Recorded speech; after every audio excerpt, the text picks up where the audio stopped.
excitement! Shove this up your stocking!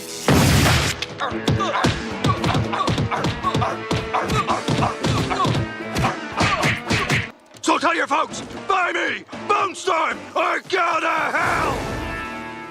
Not quite. I don't know what it was like in your neck of the woods, but for me, growing up, the experience of the American arcade was kind of a crapshoot. Actual arcades were few and far between. There was one in the local mall that went through a few iterations of actual entertainment value. I think it might still be there, but it's mostly prize machines with all the success rate of a small-town carnival game and a couple of old fighting game cabinets. There used to be a really jazzy one at the mini-golf course nearby, and I think I stumbled across one when I was about 10, and my dad took me to a massive street fair upstate. My favorite one was the one in the mall, though. Besides my adolescent mind being sold on the idea that the mall was some sort of cultural hub for young people that was a required part of admittance to being cool, it was just a really great setup with a lot of awesome games. Out front was the skee ball and whatever the hell else you could play for tickets to exchange in the hundreds for super useful things like pencil toppers and sticky hands. But up the little staircase, behind the curtain in the back, was the real arcade, lit like a retro wave video and exploding with noise. Let me tell you, you never forget that feeling of seeing what $5 worth of quarters looks like for the first time. When you're a kid, that kind of money is akin to a lifetime of financial security. Shit, wait, are kids even like that anymore? How far does a quarter go? Do kids still like getting pennies? Am I old? Well, anyhow, the mall arcade kept up a pretty strong rotation until it moved from a private storefront to the overpriced claw machines next to the food court, and it seemed like they always at least had the hottest arcade fighter. Which is why the game I'm talking about today I didn't play anywhere near there. As I said before, actual arcades were rare gems, more plentiful than they are now, but still not the norm. Usually your local movie theater, bar, store, or bowling alley would have a handful of cabinets, or just one lonely machine begging for quarters. You know, it's kind of weird to think this practice hasn't come back in vogue with all the love for retro 80s and 90s culture. I mean, I can see why a whole library of games would be financial suicide to maintain, but one Pac-Man machine in the corner of a restaurant would be a great place to earn a few bucks in change, even with the advent of cell phone games. There's just something unique about staring into that glowing box, the satisfying clunk of the joystick and pressing those big, smooth buttons, or pinching your fucking hand on the trackball while trying to play Golden Tee golf. Fucking... ouch. Single machine attractions aside, the quality of those smaller arcades was even more unpredictable. You could usually expect something from the 80s, like Centipede, Frogger, Galaga, Gauntlet, Pac-Man, of course. There would be a racing game, a beat-em-up, a light gun shooting game, and the reason we're all here, a fighting game. The year was 1994. My stepbrother and I were coming back from some early morning affair that clearly wasn't important enough for me to remember the details of, when my stepdad decided to make a pit stop at some kind of bar? I honestly don't remember the establishment very well, other than wood-paneled walls, a finished concrete floor, a pool table, a ping-pong table, and about half a dozen cabinets. We were each given $1, so I had to be very careful with my coinage. They had a couple reliable classics, but the one that drew me in was this thing. Because yeah, of course it did. Johnny Cage wasn't there, though. That was just for the promotional image. Anyhow, BloodStorm is the spiritual successor to Time Killers, a game we'll get to at some point in the series. The two are honestly pretty dissimilar to the point that I'm not even sure why people bother connecting their lineage. You can get an arm off in both, I guess, and they were made by the same company, but by that logic, Soul Calibur is a sequel to Tekken 3 because they both have Yoshimitsu. Actually, wait, that's a better reason than BloodStorm has. In what should be no surprise to anyone ever, the game whose logo was a blood tornado saw blade thing, with unnecessary capitalization in the middle of the word, was the most transparent attempt at cashing in on the ultra-violent super adult fighting game trend Mortal Kombat had started. This game was bloodier, deadlier, gorier, boobier. You could disassemble your opponents until they were armless torsos flopping around on stumps, and the fight still continued until it ended in an over-the-top explosion of viscera and red pixels. Needless to say, it had captured my preteen imagination, and now I will share that interest with you. In the opening of the game, some asshole kills Emperor Sean Connery, prompting all the nations of the Earth to send out a champion and fight to see who will become the new emperor in a time-honored tradition of political upheaval known as BloodStorm. Thank you, gritty announcer guy. Obviously, you play as these champions. Let's start by talking about Hellhound. Hellhound is a pissed-off member of the Scorch Army who picks fights along the borders of the Fire Nation and the Ice Province to make sure the two nations never negotiate for peace. That sounds like the kind of guy I want running my government. Hellhound was the character I picked when playing this game because I kind of thought he looked like he played for the Cleveland Browns, and my stepbrother and stepdad liked football and the Browns, and I figured this would garner me some kind of approval. Turns out I can peer pressure myself with others' opinions even when they're not around. I also picked him because he had hell in his name, and that's a bad word, and bad words are cool. Again, I was 9. When you beat the game with Hellhound, which I most certainly did not do on 4 quarters, he and the Scorch Army burn the planet to ash. That's it. You won. You kicked butt. Congratulations. Everyone's dead. See, that's the thing about BloodStorm, is that on top of it being ridiculously violent, almost every single one of the characters is a grade A dick.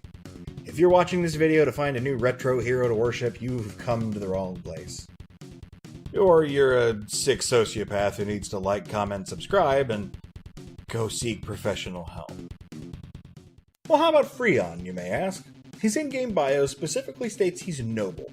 He's from the Northern Province, home to the ice people known as Polarians, whom the despicable Hellhound directly opposes. Surely this means he's got to have some kind of righteousness to contrast him with the fiery temper of his arch-rival. Oh, my sweet summer child. If it's Freon whom you guide to victory against Necron, you discover he immediately becomes a despot, forcing humans into slavery and letting his people live lives of hedonism. I apologize for nothing. If that weren't bad enough, they collectively, as a people, decide to stop producing new technology and cultivating their culture. Which, I mean, ironically is a lot of effort for a bunch of people laying around eating frozen grapes all day. If you're wondering who Necron is, I'd love to tell you that he's the evil asshole who killed Sean Connery in the opening, but he isn't. Firstly, because I think the game might mention it in some way if he was, and they talk about him a lot. Secondly, because the guy from the opening looks like a generic purple ninja, and Necron is, well, you'll see. Who's next? Talon. Talon is a cyborg. Please ignore the fact that he looks like a very slightly different colored version of Lex Luthor in his signature power armor. He is indeed a cyborg. The ruler of Siberia. I need to stop this video for a second to point out that that's Siberia with a CY, like cyborg.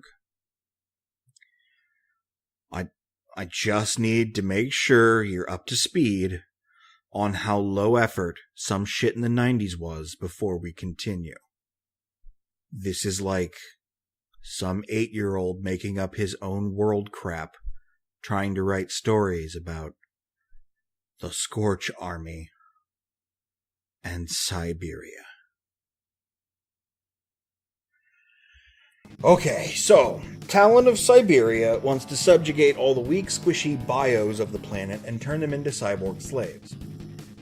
Except that he doesn't. His actual plans go above and beyond that, because when he wins the tournament, he implants all the biological life forms with a control chip, then links every individual person's mind to his own to become one entity in control of the entire planet.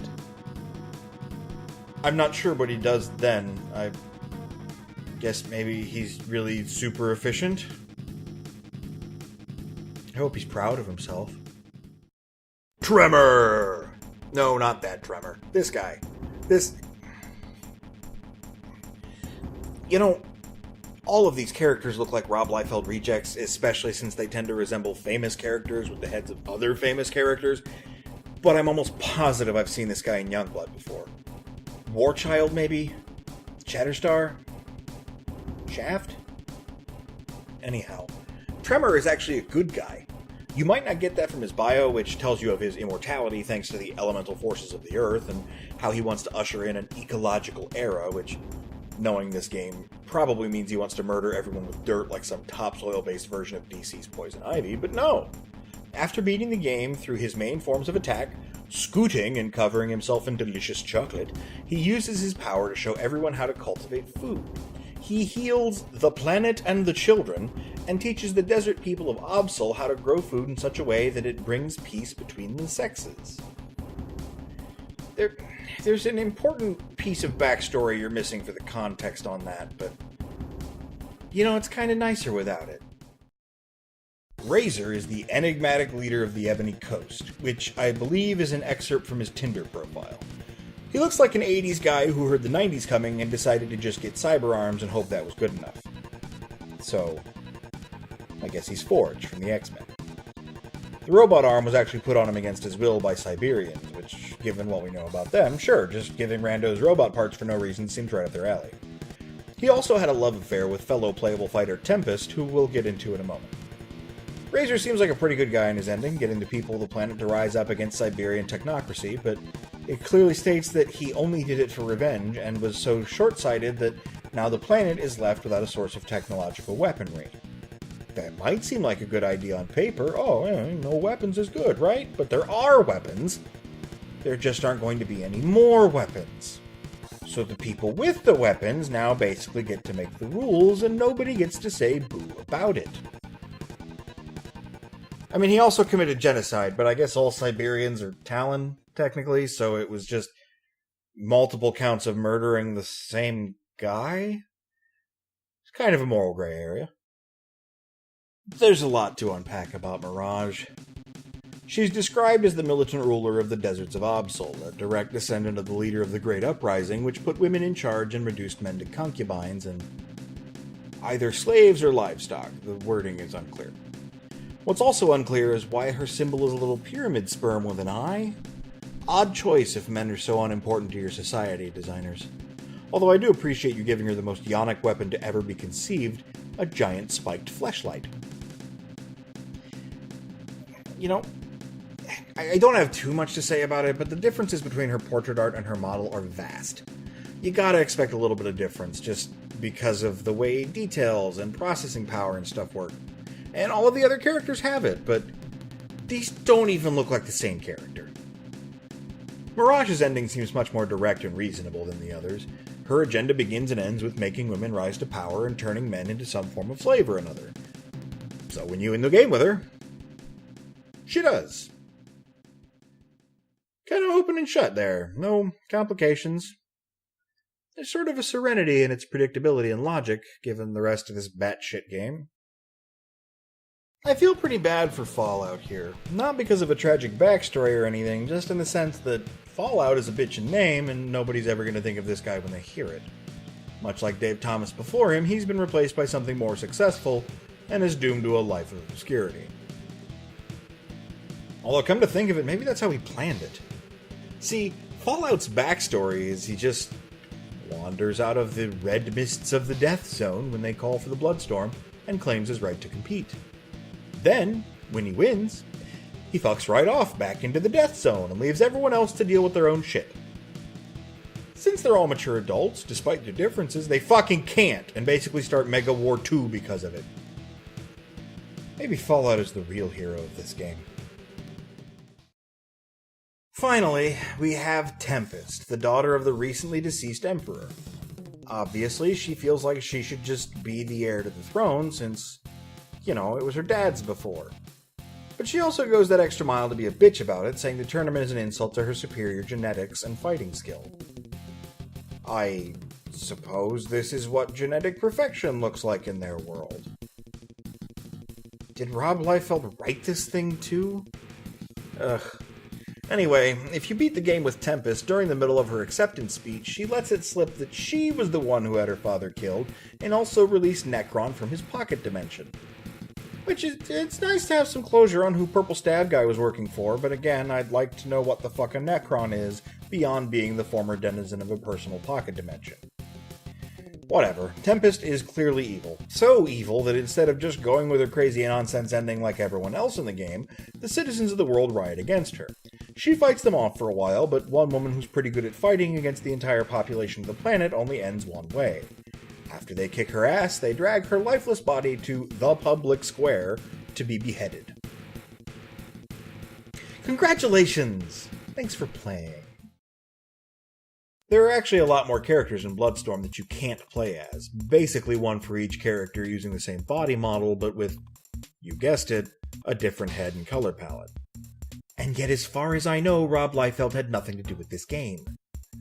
I want to touch on them despite their lack of full bio pages because, well, they exist, and we aren't going to be revisiting this game in the future. These characters are called Agents of Necron, and you have to do really esoteric shit inside some of the individual levels to unlock them. They include Dementia, a.k.a. Bald Yellow Tempest, Wraith, who looks like Midnight from Eternal Champions as designed by a guy who wasn't looking directly at what he was drawing, Shadow, who is usually invisible and you have to fight him by looking at where his shadow is on the ground, Craniac the Robot Brain Monster, and Ratchet, who is just a Terminator. Oh, and Blood. Blood is something that happens when you think you've defeated your opponent, but instead they blow up, and a big red guy whose head is exploding blood gets up and fights you. The scheduled mini-bosses are Sin the Dominatrix and Chainsaw, who is a shitty 3D model of a bird? Beat them and you finally have the chance to face the mysterious Necron, who... You know, you say the name Necron and it conjures up a lot of possible visuals. I don't think that's one of them. That looks like one of the action figure Frankensteins from Sid's room in Toy Story. Ridiculous designs aside, BloodStorm as a game had a lot of ambition. I can see the ideas the devs wanted to do beyond let's rip off Mortal Kombat and make a quick buck. If that was their sole plan, they wouldn't have added in a system for adopting special moves from your fallen foes, or being able to fight with an arm off, or both arms off, or no legs, or, like I said, just a torso. There are a lot of missteps, like trying to integrate 2D and 3D graphics the way they did, but this was the Wild West of 3D. There were no rules to follow, you just kinda had to do what you could and see if it worked. Even those insane characters and premises were a really generic version of a style and mentality that was really working for people in the 90s. We laugh about how Rob Liefeld can't draw and doesn't understand basic human emotion, but the guy has a hell of a lot more money than I do, and he's living his dream as a self-taught comic book artist and writer. Clearly someone back then really believed in the work he was doing, and the tale may have been the same for BloodStorm. It wasn't, but it could have been. BloodStorm didn't get a home port or the sequel the game blatantly said was being made. It was the last game publisher Strata ever released before going out of business, and in the years that followed, developer Incredible Technologies stuck with safer bets like casino machines and... Hey, Golden Tee Golf. They're still around today, but I don't see a revival of BloodStorm, spiritual or otherwise, in our future. Mortal Kombat defeated the game much like Johnny Cage battled off two cabinets in this picture here, and for all its big ideas, there was enough of a problem with the execution that I never begged my stepdad to go back to that mini-arcade to play again. And BloodStorm faded into obscurity. That doesn't mean we don't keep on trucking, though. I'll be back with all you fight fans next week, where we'll be looking into the future of combat. With Injustice 2 doing so well, the next phase in fighting is surely on the horizon, and I'd like to explore some characters I'd like to see in the next big release from NetherRealm. Mortal, immortal, or otherwise.